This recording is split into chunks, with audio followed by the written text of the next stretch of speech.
ప్రభునందు ప్రియమైన శ్రోతలకు వందనములు. ఈ పోడ్కాస్ట్ కార్యక్రమం నాకు స్వాగతం. మీ అందరి కొరకు ఈ కార్యక్రమమును ప్రసారం చేయుచున్నాం. విని దైవాశీస్సులు పొందుకోగలరు. ప్రియ శ్రోతలారా, యేసుక్రీస్తు నామములో మీకందరికీ శుభములు.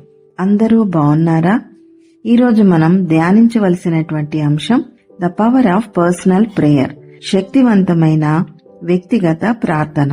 వ్యక్తిగత ప్రార్థన అనేది మనిషి మరియు దేవునికి మధ్య ఒక వ్యక్తిగతమైన గోప్యమైన సంభాషణ. ఇది మన ఆత్మను దేవునితో అనుసంధానించే శక్తివంతమైన సాధనం. మత్తయి సువార్త 6:6లో నీవు ప్రార్థన చేయనప్పుడు నీ గదిలోనికి వెళ్లి తలుపు వేసి రహస్యమందున్న నీ తండ్రికి ప్రార్థన చెయ్యము. అప్పుడు రహస్యమందు చూచు నీ తండ్రి నీకు ప్రతిఫలమిచ్చును.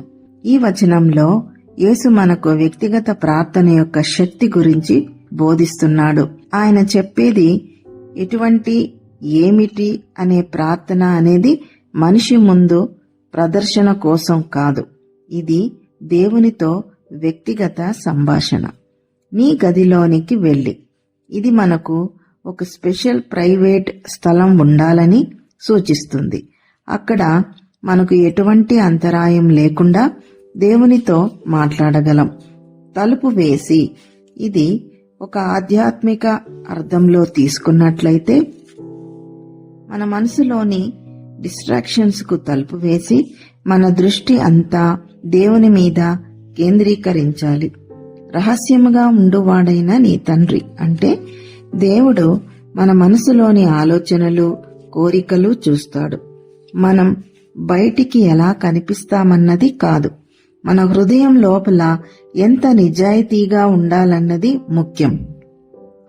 బహిరంగంగా ప్రతిఫలం ఇస్తాడు అంటే మనం నిజమైన హృదయంతో ప్రార్థించినప్పుడు దేవుడు తన సమయానికి, తన విధానంలో మనకు సమాధానం ఇస్తాడు.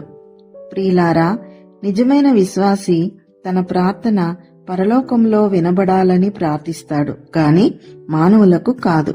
కాబట్టి యథార్థమైన ప్రార్థనకు గోప్యత శ్రేష్టమైనది.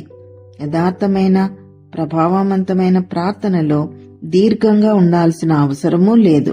ఉదాహరణకు, దానియేలు తన జీవితానికి ముప్పు ఉందని తెలిసినప్పటికీ రోజుకు 3 సార్లు తన గదిలో మోకరిల్లి దేవుణ్ణి ప్రార్థించాడు.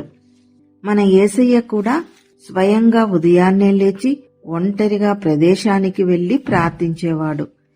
ప్రియులారా, ఇప్పుడున్న పరిస్థితుల్లో చాలా మంది వారి ఉద్యోగరీతి లేదా ఇతర పనుల వల్ల దేవునితో ప్రార్థించే సమయం గడపలేకపోతున్నారు. ఎప్పుడైతే దేవునితో వ్యక్తిగతంగా సంభాషణ తగ్గుతుందో మనం మన విశ్వాసంలో బలహీనపడతాం. అలా కాకుండా ప్రతిరోజు ఒక నిర్దిష్ట సమయాన్ని మరియు స్థలాన్ని వ్యక్తిగత ప్రార్థనకు కేటాయించాలి. ప్రార్థనలో కేవలం అవసరాలు మాత్రమే అడగకుండా దేవుణ్ణి స్తుతించండి, కృతజ్ఞత చెప్పండి మరియు ఆయన వాక్యంపై ధ్యానం చేయండి. మనం ఎంత రహస్యంగా, వినయపూర్వకంగా ప్రార్థిస్తామో అంతగా మన విశ్వాసం బలపడుతుంది. ఈ వ్యక్తిగత ప్రార్థన వల్ల దేవునితో సమీప సంబంధం ఏర్పడుతుంది. ప్రార్థన మన చింతలన్నీ సమాధానంగా మార్చి మనశ్శాంతిని ఇస్తుంది. నిరంతరం ప్రార్థించడం ద్వారా మన విశ్వాసం బలపడి శోధనలో మనల్ని నిలబెట్టి ఆధ్యాత్మిక బలాన్ని ఇస్తుంది. కీర్తనలు 42:1-2 వచనంలో, దుప్పి నీటివాగుల కొరకు ఆశపడునట్లు దేవా, నీ కొరకు నా ప్రాణము ఆశపడుచున్నది. నా ప్రాణము దేవుని కొరకు తృష్ణగొనుచున్నది, జీవం గల దేవుని కొరకు తృష్ణగొనుచున్నది. ఈ వచనంలోని పదాలు ఒక వ్యక్తి యొక్క లోతైన ఆత్మీయ దాహాన్ని తెలియజేస్తున్నాయి. అడవిలో దాహంతో ఉన్న జింకకు నీరు ఎంత అవసరమో ఆత్మకు దేవుని సమీపం అంతే అవసరం. ప్రాణరక్షణ కోసం నీటి అవసరత ఎంత ముఖ్యమో ఆత్మరక్షణ కోసం దేవుని సాన్నిధ్యం అంత ముఖ్యమని సూచిస్తుంది. నా ప్రాణం నీ కొరకు తృష్ణగొనుచున్నది. ఎంత గొప్ప వాక్యం కదండి! ఇది చాలా లోతైన ఆత్మీయ ఆకలి. నిజమైన ఆరాధన అనేది కేవలం అలవాటు ప్రకారం కాకుండా హృదయం అంతటిని దేవుని కోసం కాంక్షించడమే. మనం మన జీవితంలో బిజీగా ఉండి మన ఆత్మ దేవుని కోసం తహతహలాడుతున్న సంకేతాలను గమనించకుండా పోవచ్చు. ప్రతిరోజు ప్రార్థన, వాక్యపఠనం, ఆరాధన ద్వారా దేవునికి సమీపంగా ఉంటే అలవాటు పెంచుకోవాలి. ప్రతి క్రైస్తవుని ఆధ్యాత్మిక దాహం తప్పనిసరిగా కలిగి ఉండాలి. ఆధ్యాత్మిక దాహం అనేది ఆరోగ్యకరమైన సంకేతం. అది మనం జీవించి ఉన్న ఆత్మ కలిగిన వారమని తెలుపుతుంది.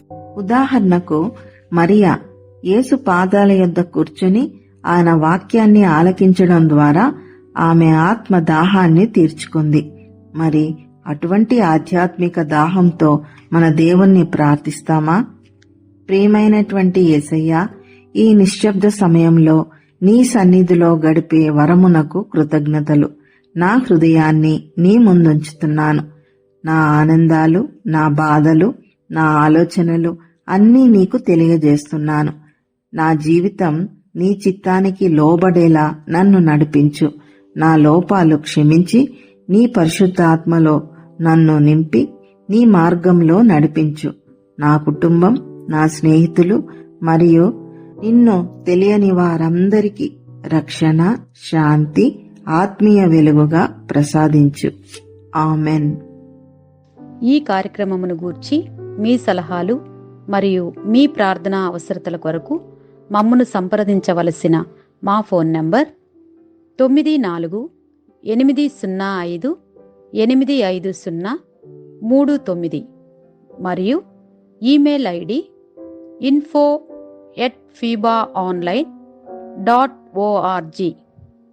మా ఫోన్ నంబర్ మరొకసారి 9480585039. Email ID info@fibaonline.org.